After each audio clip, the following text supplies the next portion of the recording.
अस्सलामुअलैकुम दोस्तों। 42 down Karakoram express Karachi रवानगी के लिए तैयार लाहौर से। और लोकोमोटिव जो है वह GEU409031। बहुत सख्त गर्मी है आज लाहौर में।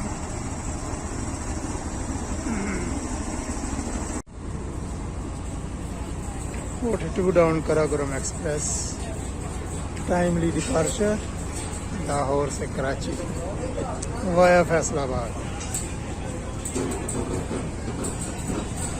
दोस्तों वीडियो भी देखिए, और अगर अभी आपने चैनल सब्सक्राइब नहीं किया तो चैनल भी सब्सक्राइब कर लें। शुक्रिया।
आगे